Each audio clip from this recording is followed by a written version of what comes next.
There are many factors to family violence, and one is familial influences. Some of these include conditions in the home, such as child abuse and, family disruptions like death or imprisonment, or even when the parents get divorced. That really has an impact on the child. And if the parent is involved in any crime, like I said, parental imprisonment, like drugs or alcohol or anything of that nature. And there are plenty of steps on page 136 that shows the 10 steps of raising a delinquent child, some of which are they lie to their parent, or the parent lies a lot and they learn that it's okay to lie. And some of it is actually bonding. If you don't bond with your child enough, I guess you don't have that attachment as a father-daughter bonding or father-son bonding, I guess. And if the attachment isn't present, then fear is motivated for the child.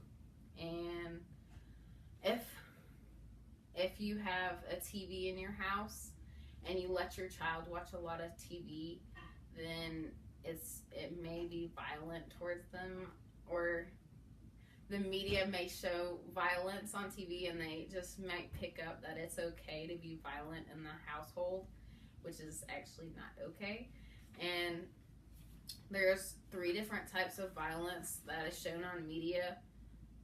One is physical violence, which is under the subtitle of direct, which is, I guess, because it's direct contact to somebody. And another is desensitization. I'm not sure if I pronounced that right, but it's all right. The child becomes less sensitive to the pain and suffering of others. So if they see the violence on the TV, then they think it's okay, like I said. The last one is mean world syndrome. And this is when the child may become more fearful of the world around them. I'm not sure how that's being violent. And that's on page 142 and 143.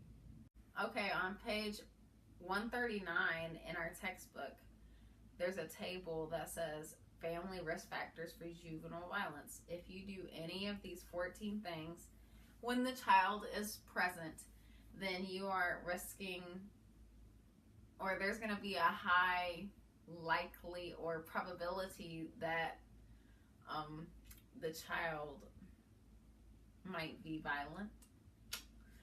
Okay, number 1 is alcohol, tobacco, and other drug dependency on parents. So like I said earlier, if you do drugs, or the parent does drugs, or is imprisoned, then that might be a high probability on the child that they're going to be doing those same things later in life. If there's parental abuse and neglect of the children, if you do child abuse, obviously that's going to have an impact on the child. The next one is, I guess, if could be part of their personality. I know I'm not very social, but that I'm not violent, but it's antisocial, sexually deviant, or mentally ill parents. That's kind of self-explanatory. High levels of family stress, including financial strain.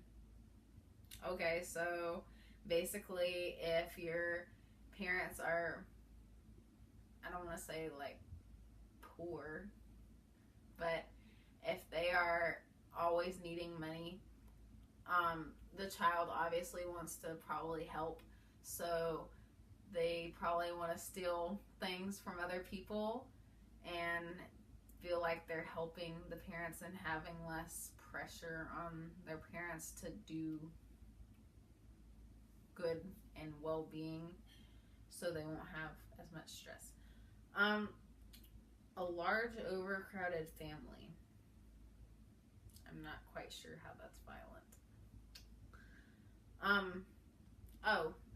Unemployed or underemployed parents.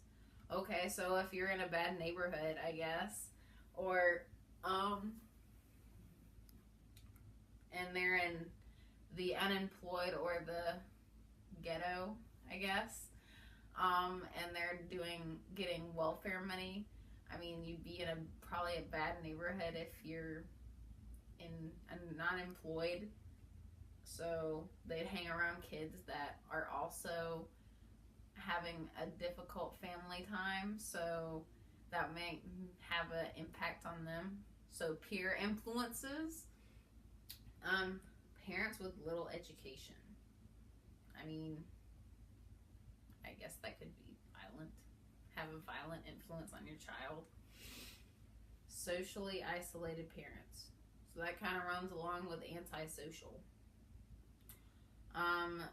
Single female parent without family, or so they don't have a father figure to look up to, so they feel like they should be the father figure or be the man of the house, I guess. High level of marital and family conflict. So like I said before, family conflict and family violence.